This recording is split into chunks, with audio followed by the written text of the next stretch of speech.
నేను ఎక్కడి నుంచి అన్న? మేము సీఎం కాన్స్టిట్యున్సీ నుంచి వచ్చాం, కోడంగల్ నుంచి వచ్చాం. కొడంగల్ నుంచి వచ్చాం. కేసీఆర్ సభకు రేవంత్ రెడ్డి కాన్స్టిట్యున్సీ నుంచి. రేవంత్ రెడ్డి కాన్స్టిట్యున్సీ నుంచి వచ్చినాం మేము. ఎట్లా ఉన్నది అంటే మీ కాన్స్టిట్యున్సీలో ముఖ్యమంత్రి ఉన్నాడు, మీరు అక్కడి నుంచి కేసీఆర్ ప్రతిపక్షంలో ఉన్నాడు, ఆయన కోసం వచ్చారా? మాది కర్ణాటక బార్డర్లు ఉన్నాయి, కేసీఆర్ ఉంటేనే మాకు బాగుండే. రేవంత్ రెడ్డి వచ్చిన వల్ల మాకు చాలా ఇబ్బందులు అయినాయి. రైతు ప్రాంతీయ అభిమానం కూడా కొంచెం ఏం చూపుతలేదు. ప్రాంతీయ అభిమానం లేదు, ఏం లేదు. ఏమిటంటే మాకు రైతు బంధు వల్ల అది వల్ల చాలా ఇబ్బంది అవుతున్నది రైతులకు, ముఖ్యంగా మేము రైతులం. ఇప్పుడు మేము వరి కోసి 15 రోజులు అవుతుంది. అవి ఇప్పుడు తీసుకునేటోళ్ళు లేరు. కేసీఆర్ ఉన్నప్పుడు 2 రోజుల్లోనే వెళ్ళిపోతుండే డైరెక్ట్గా. ఇప్పుడు ఐకేపీ సెంటర్లకు వెళ్ళి ఇప్పుడు 15 రోజులైనా కళ్ళలోనే ఉన్నాయి. ఇబ్బంది అవుతుంది, వాన పడుతుంది. ఈరోజు మేము వస్తున్నాం, ఇక్కడ వచ్చినా వాన తగిలింది. ఇప్పుడు ఏర్పాటు చేసినట్టు ఎక్కడ ఏర్పాటు చేయలేదు, తక్కువ చేసిండ్రు. ఇప్పుడు కేసీఆర్ ఉన్నప్పుడేమో ఐకేపీలు కానీ సొసైటీలు కానీ ఎక్కువ ఉండే సెంటర్లు, అవన్నీ తగ్గించారు. ఇప్పుడు తగ్గించారు. వారి బస్తాలు జిక్తలేవు, ఇబ్బందులు చాలా అయినాయి. ఇప్పుడు సీఎం కాన్స్టిట్యున్సీ అయినా సరే కానీ ఇంకా ఇబ్బందులు ఎక్కువ అయినాయి.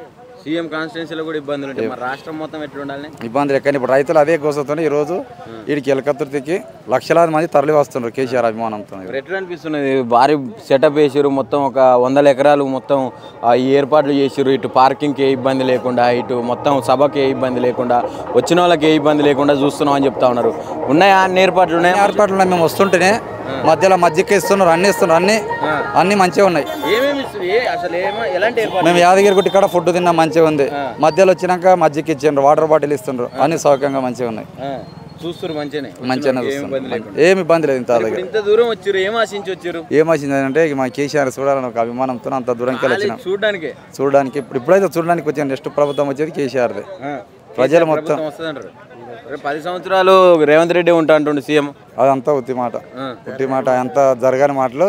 ఇప్పుడు ప్రజలు ఎప్పుడు వస్తుంది ఎలక్షన్ ఎదురు చూస్తూ ఉన్నారు. ఇప్పుడు స్థానిక ఎలక్షన్లు కూడా రాబోతున్నాయి. స్థానిక ఎలక్షన్ వచ్చిన ఏం వచ్చినా సరే గెలిచేది మాత్రం బీఆర్ఎస్ అంటారు. మీరు రేవంత్ రెడ్డి ముఖ్యమంత్రి కాన్స్టిట్యున్సీ నుంచి ఉండి అట్లా చెప్తే ఎట్లా? అయినా మాకు తెలుసు కదా ముఖ్యమంత్రి కాన్స్టిట్యున్సీ ఉన్నా ఏమున్నాయి చెప్తాను చెప్పు. మా బాధ మాకు తెలుసు కదా. ఇప్పుడు సీఎం ఉన్న ఎవరున్నా ఎవరైనా ఇప్పుడు నార్మల్గా ఒక ఎమ్మెల్యేలు కూడా వాళ్ళ నియోజకవర్గాలు కావచ్చు, వాళ్ళ ప్రాంతాలను అభివృద్ధి చేసుకోవాలని చూస్తారు, ఎక్కడ చేయకుండా.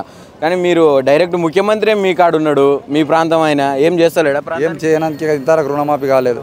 రైతు బంధు ఒకసారి ఎగ్గొట్టిండు, ఇప్పుడు మళ్ళీ వేయలేదు. 4 ఎకరాల లోపు వేసిండు. ఏం అడిగినా ఏం చేస్తాను చెప్పు రైతులం మేము.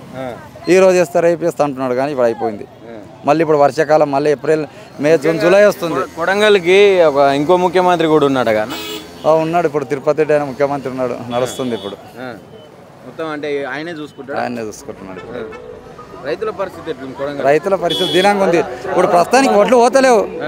సెంటర్లు మొత్తం కుదించారు.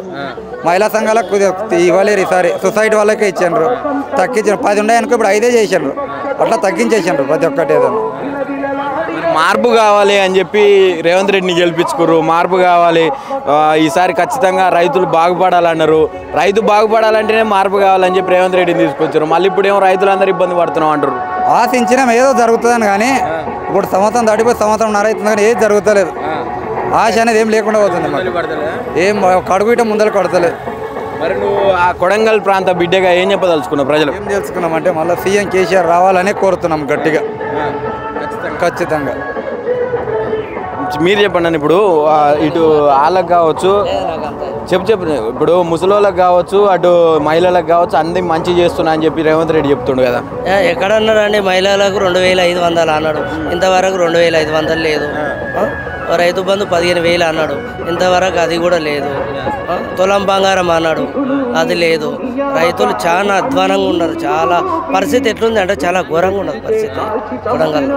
ఫ్రీ బస్సు పెట్టిండు, ఆడవాళ్ళందరినీ కోటీశ్వరాలని చేస్తా అంటుండు. అదేనండి, ఇప్పుడు ఆడవాళ్ళకు ఏదైతే 2500 ఇస్తాన్నాడో, ఆడవాళ్ళకి ఇంతవరకు 2500 లేదు. ఇక్కడ తులం బంగారం లేదు, ఏదో ఇంకేదన్నాడు. ఇప్పుడు రైతులు మాత్రం ఘోర పరిస్థితిలో ఉన్నారు.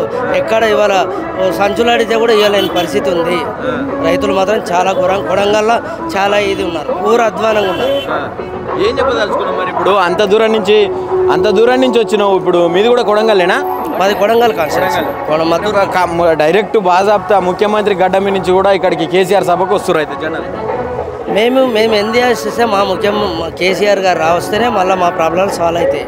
అంతవరకు మా ప్రాబ్లమ్ సాల్వ్ కావు. ఇది అందుకే మేము తరలి వచ్చినాం కొడంగల్కి. ఎంతమంది వచ్చారు దాదాపు? మేము దాదాపు మా మండలికి వెళ్ళి దగ్గర ఒక 1000-1500 మందికి వచ్చినాం. ఇది ఇప్పుడు కొడంగల్ గడ్డ మీ నుంచి బాజాబ్తా రేవంత్ రెడ్డి కాన్స్టిట్యున్సీ నుంచి 1500 మంది అంటే ఒక గ్రామం నుంచా? మండలికి వెళ్ళి ఒక మండలికి వెళ్ళి రేవంత్ రెడ్డి మండలమేనా అది? రేవంత్ రెడ్డి మండలం నుంచి 15,000 మంది వచ్చారు ఇక్కడికి. అది 15,000 మంది తరలి వచ్చారు. సంచలనంగా మారబోతున్నది. అది అంతా కాదండి, ఇప్పుడు చెప్తున్నాం కదా, ఇప్పుడు మళ్ళీ మా కేసీఆర్ వస్తేనే మాకు ఏమైనా ప్రాబ్లమ్స్ సాల్వ్ అవుతాయి. అంతవరకు ఏది కాదు. ఎప్పుడు అని రైతులంతా ఎదురు చూస్తున్నారు.